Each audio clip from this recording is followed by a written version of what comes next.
Good evening. A presidential election is the world's most important job interview. At the end, we hire a leader to help us solve problems, create opportunities, and give our kids better tomorrows. That's a tall order this year, with the COVID-19 outbreak on a path to killing 200,000 people and destroying millions of jobs and small businesses. How did Donald Trump respond? At first, he said the virus was under control and would soon disappear. When it didn't, he was on TV every day bragging on what a great job he was doing, while our scientists waited to give us vital information. When he didn't like the expert advice he was given, he ignored it. Only when COVID exploded in even more states did he encourage people to wear masks. By then, many more were dying.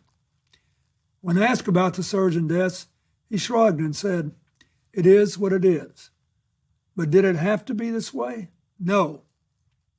COVID hit us much harder than it had to. We have just 4% of the world's population, but 25% of the world's COVID cases. Our unemployment rate is more than twice as high as South Korea's, 2.5 times the United Kingdom's, more than 3 times Japan's. Donald Trump says we're leading the world. Well, we are the only major industrial economy to have its unemployment rate tripled. At a time like this, the Oval Office should be a command center. Instead, it's a storm center. There's only chaos. Just one thing never changes: his determination to deny responsibility and shift the blame. The buck never stops there. Now you have to decide whether to renew his contract or hire someone else. If you want a president who defines the job as spending hours a day watching TV and zapping people on social media, he's your man. Denying, distracting, and demeaning works great if you're trying to entertain or inflame. But in a real crisis, it collapses like a house of cards. COVID just doesn't respond to any of that. To beat it, you've got to actually go to work and deal with the facts. Our party is united in offering you a very different choice: a go-to-work president, a down-to-earth, get-the-job-done guy, a man with a mission to take responsibility, not shift the blame, concentrate, not distract, unite, not divide. Our choice is Joe Biden. Joe helped bring us back from a recession before, and he can do it again. In 2009, Barack Obama and Joe Biden started with the worst economy since the Great Depression. And when they were done, they delivered more than 6 straight years of job growth. What did Joe do? He accepted responsibility for implementing the Recovery Act. His work created a lot of new jobs and started many new companies in communities across our country. Now Joe's committed to building America back again. How?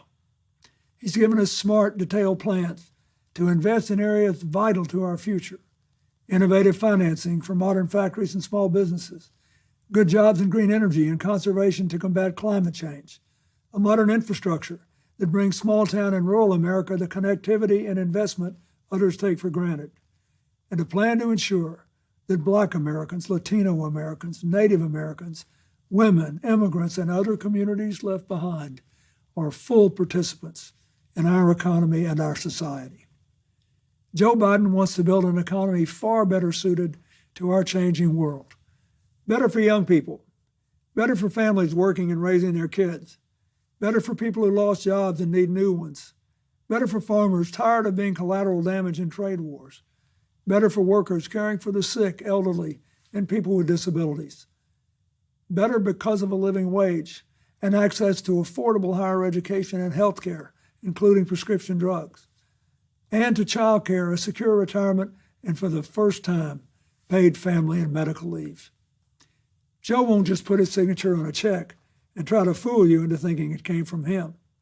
He'll work to make sure that your paycheck reflects your contribution to and your stake in a growing economy. In this job interview, the difference is stark. You know what Donald Trump will do with 4 more years: blame, bully, and belittle. And you know what Joe Biden will do: build back better. It's Trump's us versus them America against Joe Biden's America, where we all live and work together. It's a clear choice. The future of our country is riding on it. Thank you.